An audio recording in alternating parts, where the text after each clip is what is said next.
Since 1967, the state of Florida has executed 94 inmates in total, and there are currently 319 inmates on death row at the time of writing. Capital punishment has become somewhat of a polarising topic in today's society, but historically speaking, it's been used in almost every part of the world. In the 100 years or so following the abolition of capital punishment in Venezuela back in 1863, only 11 countries followed suit. It wasn't really until the 1960s that the abolition of capital punishment started to gain favour, and there was many reasons for this, but none more universal than what if they were innocent?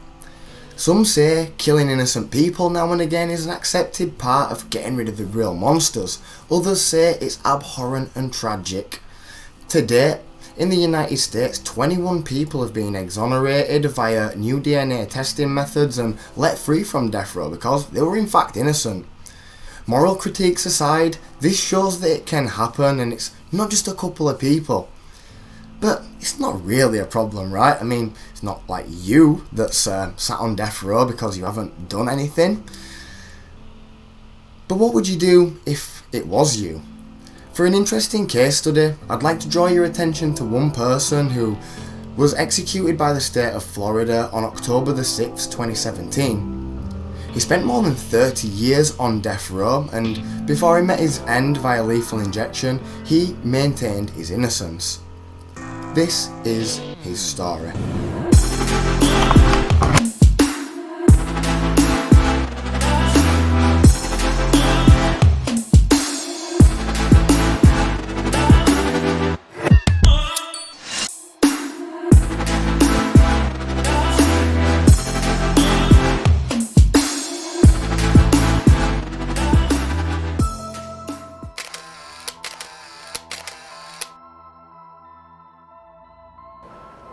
Those that have become familiar with my case have independently looked into it, without exception, have said, "How are you still in prison?"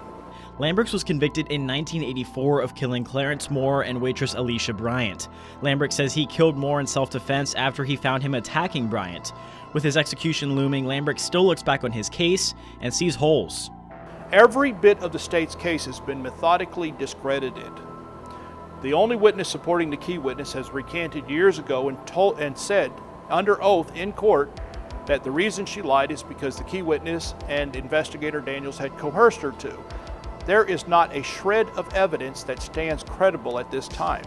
When asked if he thinks he would be convicted today, Lambrix said no, something he would have changed in his trial.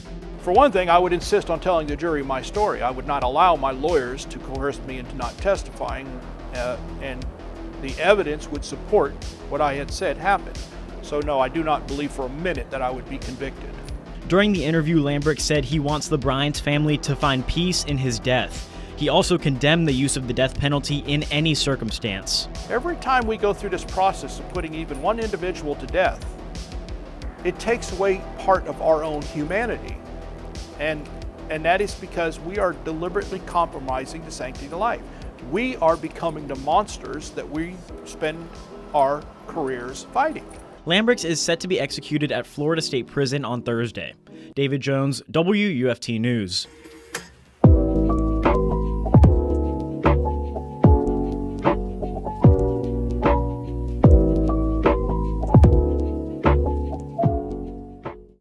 Okay, so to say that he didn't do anything would be blatantly dishonest because Lambrix himself admits wrongdoing. The issue in this case is said to be that the death penalty would be far too much, as there is plenty of reasonable doubt. Lambrix states that he should be in prison, but for life without parole, not on death row. But let's go through the case so we can form a better opinion at the end. On February the 5th, 1983, Michael Lambrix and his girlfriend Frances Smith met Clarence Moore and Alicia Bryant at a local tavern. The two couples returned to Lambrix's trailer for dinner, where Lambrix killed Moore and Bryant in brutal fashion. Lambrix was convicted for 2 counts of first-degree murder. In the sentencing phase of trial, the jury rendered an advisory verdict recommending that the trial court sentence Lambrix to death on both counts. The trial court, after finding 5 aggravating circumstances in connection with the murder of Moore, 4 aggravating circumstances in connection with the murder of Bryant, and no mitigating circumstances as to either murder, sentenced Lambrix to death on both counts.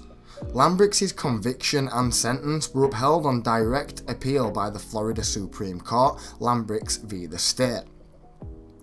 So this is the official story, but Lambrix of course contests this version of events.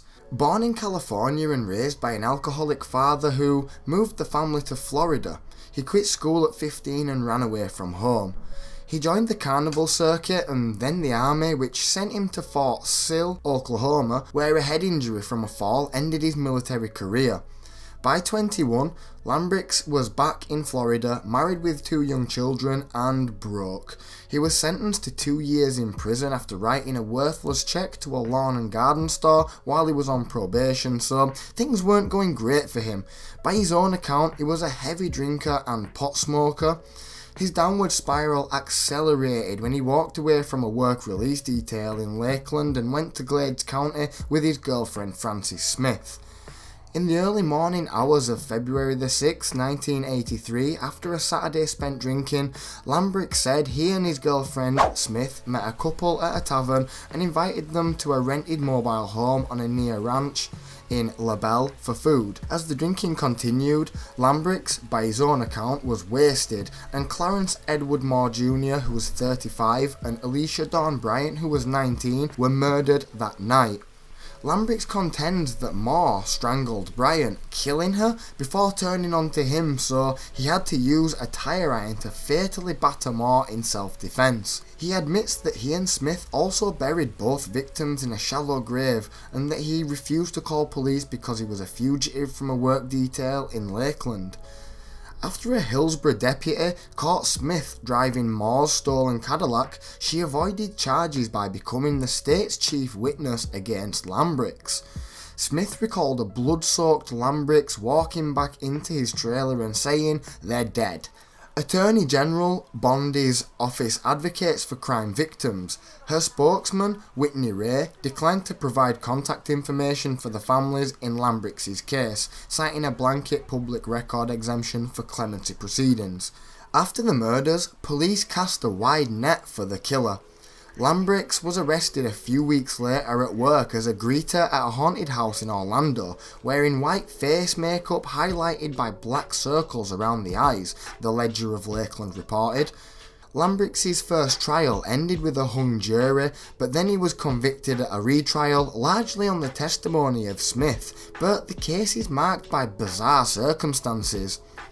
Smith later admitted that she was having an affair with the lead investigator for the state attorney's office at the time, a fact that if they would have known, surely would have rendered her untrustworthy in the eyes of the courts due to a simple conflict of interest.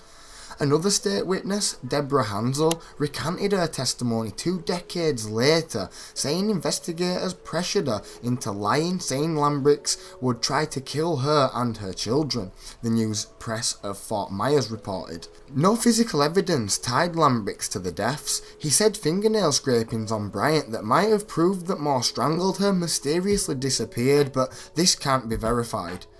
At his trial, Lambrix said that he wanted to testify in his defence, but his rookie public defender wouldn't let him and convinced him not to.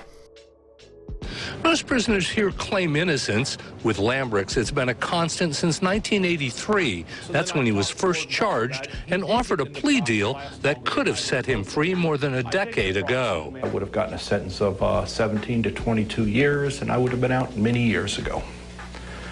But I wasn't going to plead to something I didn't do. Florida's Stark Prison, Death Row, home of old Sparky. Before the second trial, the state had actually offered Lambrix a deal, and if he had pleaded guilty to second-degree murder, he would have actually got a sentence of 25 to 27 years. Of course, Lambrix refused, and he received the death sentence instead.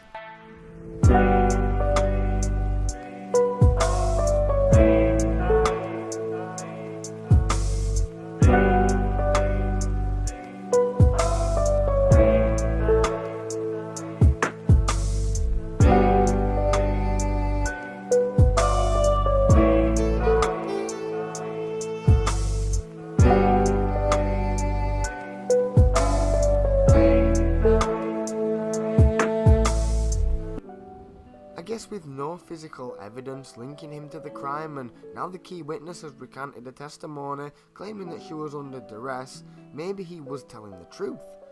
But with no way to prove it was self-defense, we will never know, and the story died with Lambrix on October the 6th, 2017.